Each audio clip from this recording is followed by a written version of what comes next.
On Friday, Republican Representative Matt Gaetz tweeted out that he was headed to Mesa, Arizona for one of his idiotic rallies with Marjorie Taylor Greene. He was super excited, expecting a great crowd, and the guy continues to pretend like his life is not a raging dumpster fire back home. Because it is. And honestly, I kind of love what's happening right now.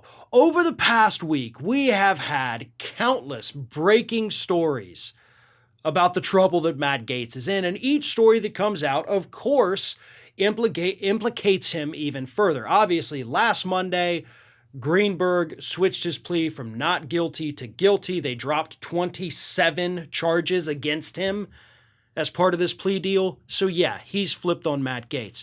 Couple days after that, we get the story about Big Joe Ellicott down in Florida, who was an associate of Greenberg. Their text messages were revealed where they admitted they knew one of the women in question was in fact underage. Everybody needed to lawyer up. We also know that there was a subpoena from back in December to Ellicott, specifically seeking any communications that he had had with either Greenberg or Matt Gaetz, which confirms that Matt Gaetz is in fact a target of this investigation. Not just somebody mentioned, not just somebody named here and there. Gaetz is a target. Gaetz is being investigated. And he's pretending like nothing's happening. He went on the OWN network last Thursday night, talking about nonsense. He's tweeting out all kinds of things about, we've got to preserve the integrity of the Arizona ballot audit. I'm heading to Arizona to attack my fellow Republicans. Life is great. I am smug. Nothing bad ever happens to me. So just please ignore all of these horrible, horrible stories. Please ignore all of the Venmo receipts that are now public, all the text messages that are now public. Yeah, I'm totally okay.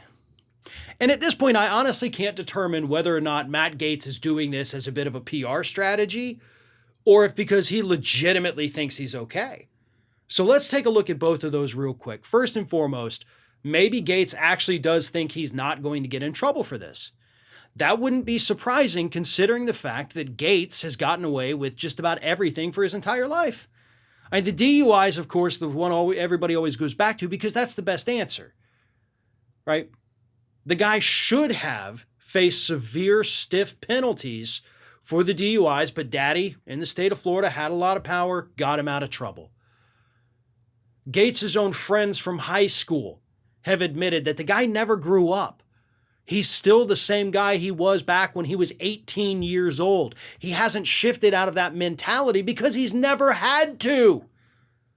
He has been protected by powerful people for his entire life. So maybe he thinks everything is hunky-dory and he doesn't need to worry about anything.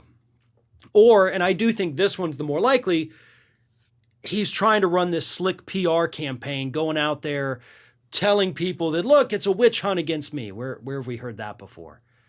Oh, they're trying to take me down because really they're trying to get to you. He's already said that, and Trump has said the same things. He's really, literally trying the Trump defense.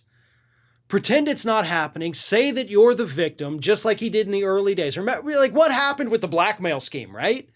That was the first thing he said, like, no, my family's being blackmailed. My father is wearing a wire. And yeah, that fizzled out real damn quick. That fizzled out really quick once we got all the receipts. I mean, literally got the receipts.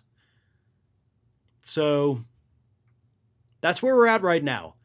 Gaetz continues to just whistle past the graveyard, pretending, at least publicly, that nothing bad is ever going to happen to him.